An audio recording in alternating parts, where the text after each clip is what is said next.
episode of Super Reaction Bros. I'm Krista. I'm Christopher. And on today's episode, we're taking a look at the official teaser trailer for The Incredibles 2. Yes. Now, we finally get to talk about what we saw at D23 Expo. Oh, heard about at yeah.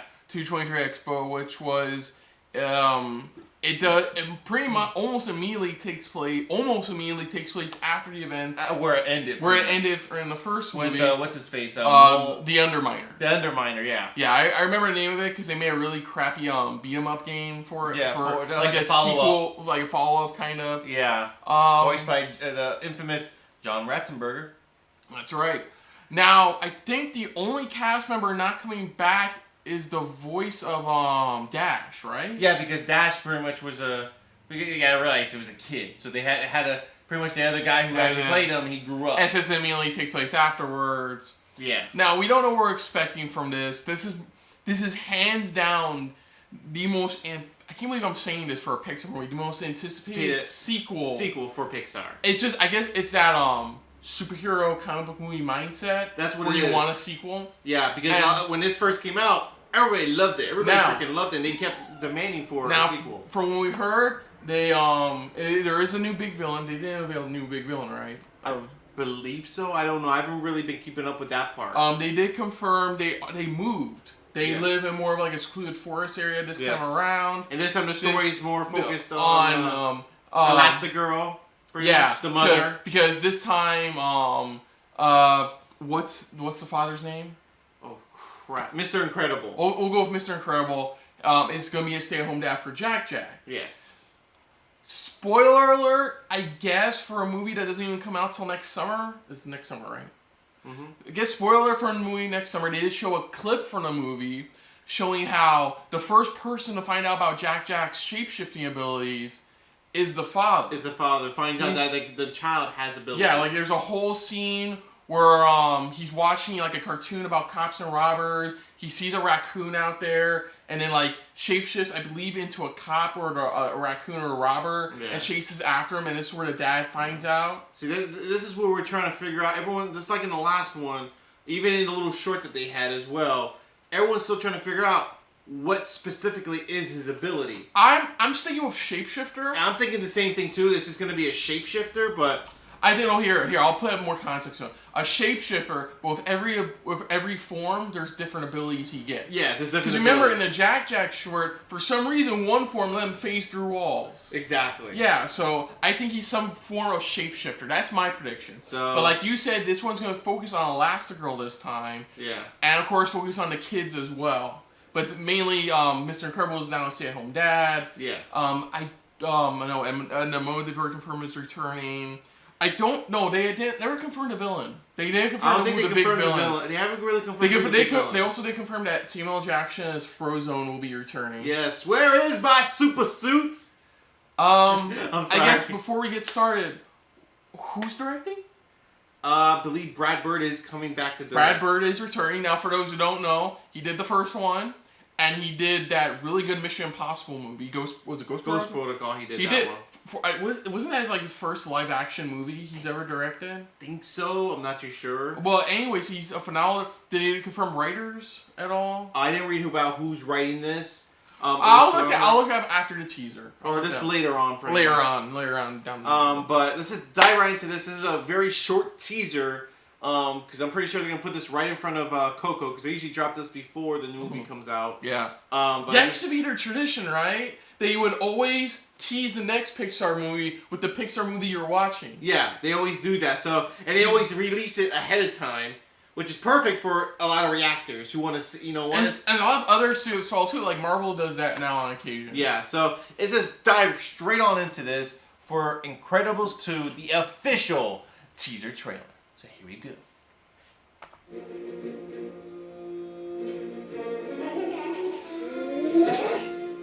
Oh shit, okay. Yeah, is that new hair? No, it's still the same hairdo. Oh, it's the baby. It's official. I have no idea what his powers are. I have no idea. Laser vision, phase through walls.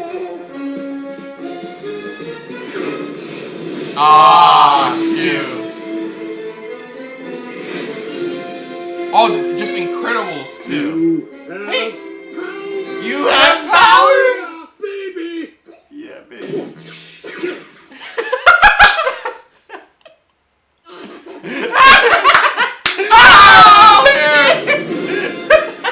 So yeah, it's So now. they did show it. They pretty much confirm it in this teaser, going, you know, like you said, he's the first one to find out. Pretty So much. He's like, what was you it? got- Laser vision, fire, and electricity, and the laser destroys Strikes the his guy. hair. I just like when he's just So like that's a small snippet from the full clip they showed at D23. D23. I like that. So he's And- like, you have powers.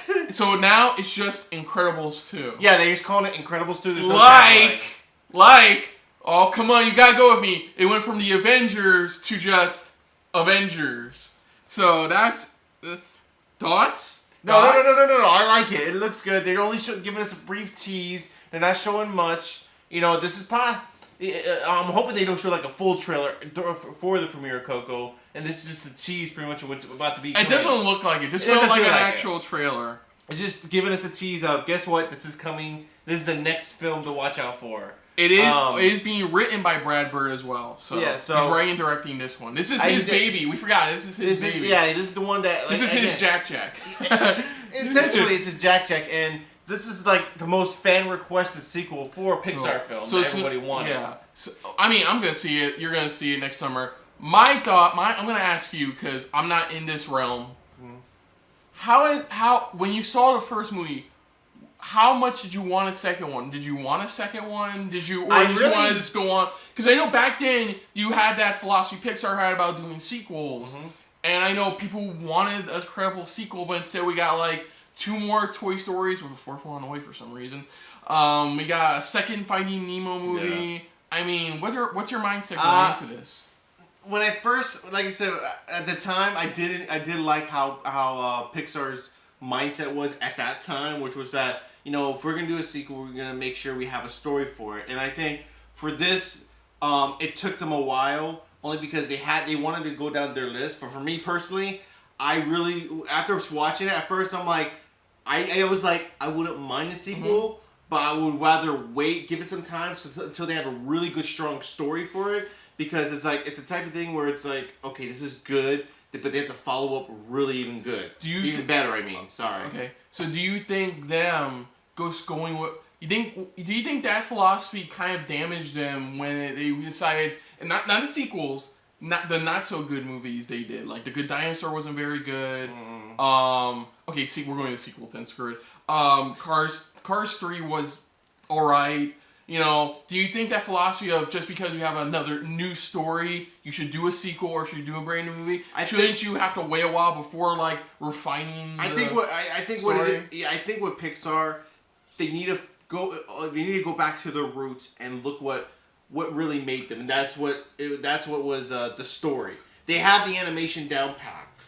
They don't have to worry about the animation. It's just they need to focus on story-wise. Think of original stories. Think of really good, solid, emotional type of stories. Like, I mean, I've ever heard about was it one that they are working on? I was gonna bring that up. The world where like this, according to the guy's description on this, it's like all the creatures you ever saw painted on the side of a van in the 70s. They exist in this world, and it's like fantasy type of creatures and stuff like that, and it's like what they do is they grab that, you know, they grab any type of somebody's personal story, but they expand on it. The director of the movie, I forgot who it is, but the director of the movie, I think director and writer, it's based off of his experience when he lost his father. His father, where he never ever got to meet him pretty much.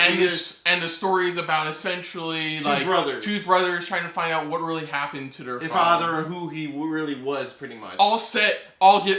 I would say Pixar-fied to where they're journeying in a world of fantasy. Yeah, exactly. Of modern day fantasy. So, I mean, that's what I said. That's what I love about them is that they grab those stories, but there are times when it's like they have to make sure they hold on to and encapsulate what the story is. I mean, look how far they went with Inside Out, pretty much. That one, I watched even a good video pretty much where even they talked about how they literally talked to professors and psychological people pretty much, and just start, you know, psychological professors, teachers, anybody who's in that mindset, trying to build a good story. And That's what they need to do. They do a lot of research, make sure they have a solid, good story, have that laughter, the emotions in there, because that's what makes a good animated film, is the story. Yeah, you have your animation. As long as your animation's solid, that's Pixar, they need to focus on their story. And I think even with the newest Coco, they're back to their roots, which is they're bringing a good solid story. Yeah. And I'm hearing nothing but great things about Coco. And that's why I'm really hoping that this is a great follow-up for, you know, another good solid story to live up to what the first Incredibles was. Yeah. So I really can't wait for this film overall. So yeah, same here. Honestly, this was one of my most anticipated sequels for the last few years now. Yeah. Honestly, so it's great to see that's finally gonna be arriving to us next summer. Yeah. So other than that, though, if you're new to the channel, hit the like button. If you want to talk some more about stuff like this or him, comment down below. If you want to share us around, share around. And if you like us just a little bit more than anybody else when it comes to talking about Disney Pixar, or mainly him, hit the subscribe button down below. And if you're also humble, hit the bell icon. Just let us know what your thoughts are for this teaser. What your, you know, same question for you. You know, what was your thoughts after first seeing this? Did you want a sequel right away, or did you want to just wait a little bit longer? Or, I mean, just let us know what your thoughts are down below. What you can't wait for. What characters, you know, you can't wait to see again back on the screen, or which one was your favorite character overall. So definitely let us know in the comments below, and let us know what you thought of our reaction to this teaser. And thank you for watching, and enjoy your Thanksgiving weekend as well. So until next time, I'm Kristen. I'm Christopher. And that was a very incredible episode of SRB. See ya later. Hey guys, thanks for watching. Yeah, and if you want to see any more of our videos, check out the playlist links down below in the description. And you can also check out our Twitter account pretty much down below at Super React Bros.